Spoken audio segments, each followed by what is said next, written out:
जो भी लोग विदेश मंत्रालय में एमईए में पोस्टेड होते हैं उनकी जो सैलरी होती है उसके अलावा जो फायदा हो गया, जैसे मानो कि अगर मैं एमईए में हूं, ठीक है, तो मुझे ऐसा पर्क मिलता है, 5 स्टार फैसिलिटी मिलती है, हेल्थ रिसोर्सेज में बेनिफिट मिलता है कि उस पर्टिकुलर कंट्री के सबसे टॉप अस्पताल में मैं फ्री में अपनी जो है वो इलाज करा सकता हूं अपना, अपने फैमिली का।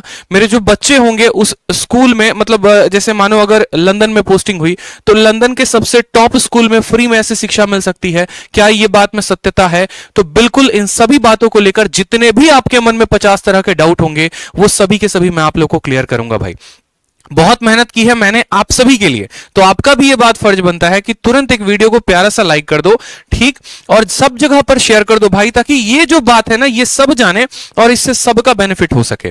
तो सबसे पहले जैसे कि यहां पर मैंने लिखा हुआ है एएसओ इन एमईए। एएसओ का फुल फॉर्म क्या होता है? Assistant section officer. और एमईए का फुल फॉर्म क्या होता है? मिनिस्ट्री ऑफ एक्सटर्नल अफेयर, यानी विदेश मंत्रालय। ठीक है, जैसे विदेश जो मंत्री थे हमारे पिछली सुषमा स्वराज थी जिनका निधन हो गया, ठीक है, तो इसके बारे में हमें पूरा कंप्लीट जानकारी हमें जो है वो प्राप्त मिलेगा। कंप्लीट प्रोसेस में आपको इस वीडियो में बताऊंगा कि एलिजिबिलिटी क्या होती है, एग्जाम क्या होता है, एज लिमिट कितने होते हैं, पावर कितनी है, सैलरी कितनी है, हर एक बात को लेकर। उसके पहले आप इस स्लाइड को देखो। देखो भारत में अगर आप रहते हैं तो आपको भारत में 3 तरह के पासपोर्ट मिलते हैं। बहुतों को यह बात नहीं पता, ठीक है, उसके बारे में आपको बताता हूं। 3 तरह के पासपोर्ट कैसे? सबसे पहले हो गया नेवी ब्लू कलर का पासपोर्ट, फिर हो गया व्हाइट कलर का, और फिर हो गया मरून कलर का। ठीक है, जो आम जनता होती है, जो आम नागरिक होते हैं, उन्हें मिलता है आपको नेवी ब्लू कलर का पासपोर्ट, जिसको हम कोड भी देते हैं नॉर्मल, ठीक है, पी फॉर पासपोर्ट, पब्लिक के लिए। जैसे मानो कि अगर आप पासपोर्ट बनवा रहे हो, आपके पिताजी बनवा रहे हैं, आपके पड़ोसी बनवा रहा है, तो उसको नेवी ब्लू कलर का पासपोर्ट मिलेगा। उसी तरीके से व्हाइट पासपोर्ट जो है वो सभी के सभी डिप्लोमा, यहां पर जो भी भारत की तरफ से जाते हैं, जो रिप्रेजेंटेटिव होते हैं, जो अदर कंट्री में जाके रिप्रेजेंट करेंगे, जैसे आप विदेश मंत्रालय में लगेंगे तो आपको व्हाइट मिलेगा।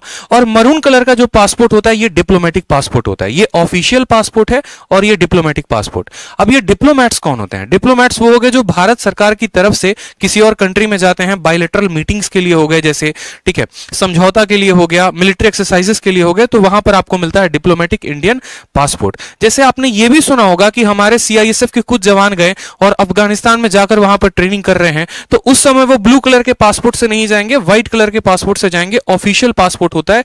इसलिए साफ लिखा गया issued to individual representative Indian government, ठीक है, ऑन ऑफिशियल बिजनेसेस, और यहां पर इशू टू इंडियन डिप्लोमेट। तो भाई साहब ये बहुत पावरफुल पोस्ट होती है। एएसओ इन एमईए लगना अपने आप में एक बहुत बड़ी बात है, इसलिए मैंने यहां पर लिखा है पावरफुल पोस्ट इन एसएससी सीजीएल। उसके बाद बात करते हैं यहां पर कि सर क्या इसमें कोई भी इंटरव्यू पोस्ट है या कोई इंटरव्यू होता है? तो नहीं भाई, यूपीएससी में इंटरव्यू होता है, एसएससी में इंटरव्यू नहीं होता। ठीक है, क्या कोई फिजिकल टेस्ट होता है, भागना पड़ता है, दौड़ना पड़ता है, साइकिल चलाना पड़ता है? ऐसा कुछ भी नहीं है, कोई भी आपको फिजिकल टेस्ट नहीं है, और यही इस पोस्ट की खूबसूरती होती है। इसी कारण लड़कियां जो हैं वो सबसे ज्यादा इस पोस्ट को पसंद करती हैं। इसके बाद बात करते हैं टाइपिंग टेस्ट होता है, तो हाँ भाई टाइपिंग टेस्ट होता है, और टाइपिंग टेस्ट ज्यादा कठिन नहीं होता, बहुत ही आसान, बहुत ही नॉर्मल होता है। ठीक है, चलो नेक्स्ट बात करते हैं यहां पर पावर के बारे में कि सर पावर कितना है? तो भाई साहब पावर बेइंतहा है, बेहताशा पावर है, क्योंकि मैं आपको अभी दिखाऊंगा एक चलकर छोटी सी बात आगे। एक स्लाइड देखोगे ना आपको मजा आ जाएगा, मैं सच बताऊं तो ये पावर शब्द है तो अपने आप में 5 लेटर का, लेकिन एक एक वर्ड आपको डिफाइन करेगा कि आपका सच में कितना बड़ा रुतबा होता है, कितना ज्यादा सम्मान होता है जब आप एएसओ इन एमईए लगते हैं तब। दूसरी बात करते हैं पैसे को लेकर। तो देखो भारत सरकार में जो नौकरियां होती है ना, यहां पर जो पैसे आपको मिलते हैं 4600 ग्रेड पे के अनुसार से 70,000 से 80,000 मिलती है। पैसा यहां तब बरसता है के अकाउंट में जब आप विदेश में पोस्टिंग लेते हैं, तब आपको महीने के 2-2 लाख 3-3 लाख रुपए मिलते हैं। वो भी हम आगे चलकर डिस्कस करेंगे। और बात करते हैं सोशल स्टेटस की। तो देखो जो बिहार और यूपी के लोग होते हैं उनके लिए मैं एक बात बताता हूं। देखो जैसे मैं भी बिहार का हूं, तो हमारे यहां अगर आप किसी को बोलेंगे ना कि इनकम टैक्स, तो इनकम टैक्स का माइंडसेट बहुत बड़ा है। लेकिन अगर आप किसी को एमईए बोलेंगे ना, तो उनका माइंडसेट उतना बड़ा नहीं है, वो उस तरीके से नहीं समझेंगे, अच्छा एमईए क्या बोल रहा है पता ही नहीं। बहुतों को लगता है अरे एमईए तो पहली बार सुन रहे हैं, लेकिन आप उन्हें बोलो विदेश मंत्रालय। विदेश मंत्रालय के पावर कितने होते हैं, सोशल स्टेटस क्या होता है, एक एक बात को आपको धीरे धीरे करके जानकारी अभी मैं दूंगा। वीडियो के अंदर एक एक बात बताऊंगा मैं आपको कि आपके सच में वैल्यू क्या है। आपका सिर्फ वैल्यू भारत के अंदर नहीं, भारत के बाहर भी है, पूरी दुनिया आपकी कदर करेगी। सभी बातों को धीरे धीरे हम जानेंगे। बात करते हैं जो पावर के बारे में। तो पावर को मैं आपको ये 2 फोटो के माध्यम से दर्शाना चाहता हूं। क्या होता है कि जैसे आपने देखा होगा, एक शब्द सुना होगा आपने, दूतावास, यानी इंग्लिश में एम्बेसी। सुना है ना आपने। अब ये एम्बेसी का शब्द मैं आपको समझाता हूं कि एम्बेसी का मतलब क्या होता है। ये जो दिख रहा है ना फोटो, ये जो बिल्डिंग दिख रही है, ये एम्बेसी है। और ये किसकी एम्बेसी है? तो ये भारत की एम्बेसी है, इंडियन एम्बेसी है। कहां पर है? तो यूएसए में। ठीक है। इसी तरीके से भारत का एक और एम्बेसी है, वो है बीजिंग और चाइना में। ये आपका भारत का दूतावास है। ठीक है। इसी तरीके से पूरे के पूरे विश्व में अलग अलग कंट्रीज में कम से कम 60 कंट्रीज हैं जहां पर मैं आपको बताऊं तो भारत के एम्बेसी हैं। जैसे अगर आप दिल्ली में रहते हैं और दिल्ली में कभी आप अगर घूमने चले जाएंगे नॉर्थ ब्लॉक के साइड में आपको, तो आपको हर कंट्री का एम्बेसी दिखेगा। आपको यहां पर एक तरीके से मैं बोलूं तो चाइना का एम्बेसी दिखेगा, अमेरिका का एम्बेसी दिखेगा, आपको रशिया का एम्बेसी दिखेगा। ठीक है। तो हर कंट्री का एम्बेसी होता है। मतलब क्या कहने का मतलब है कि जैसे कोई भी कंट्री होती है ना, तो उस कंट्री के अंदर ऑलमोस्ट हर कंट्रीज के एम्बेसीज होते हैं जो पावरफुल नेशंस होते हैं। आपने एक एयरलिफ्ट की मूवी भी देखी होगी अक्षय कुमार की, वहां पर भी मूवी में यह दिखाने की कोशिश की गई है कि एयरलिफ्ट के माध्यम से उस कंट्री में रह रहे भारत के सभी लोगों को भारत में लेकर आया गया। तो भाई ऐसे तो होता नहीं ना कि मैं अभी जाऊंगा बोलूंगा हाँ भैया चलो 5 एरोप्लेन लेके चलते हैं और अपने दोस्तों को उठा के लेके आते हैं, अपने भारतवासियों को उठा के लेके आते हैं। ऐसा नहीं होता है। ठीक है। ऐसा नहीं होता है। इसीलिए हर कंट्री में अपना एक एम्बेसी होता है जहां पर उस कंट्री में भारत के रह रहे लोग जाकर वहां पर संपर्क करें, जो भी उनको समस्याएं हैं वो यहां पर बता सकें। ठीक है।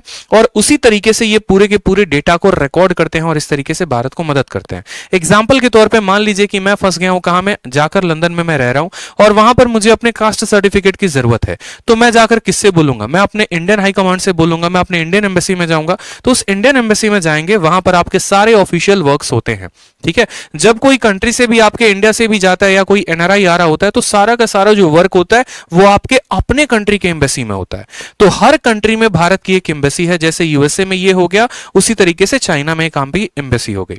ठीक है। और इस एम्बेसी में आपकी पोस्टिंग होती है। आप बोलते हैं ना सर विदेश मंत्रालय में जाएंगे तो कहां काम करेंगे, अगर लंदन चले गए तो कहां पर काम करेंगे? तो ये जो बिल्डिंग्स होते हैं, जो एम्बेसी होती है, इसी के अंडर में आपको काम करना होता है। इसमें लो लेवल से लेकर हाई लेवल तक सभी ऑफिसर्स होते हैं जो आपकी सहायता करते हैं और एक बढ़िया तरीके से आप एक कंट्री के अंदर एक कंट्री रन कर रहे होते हो।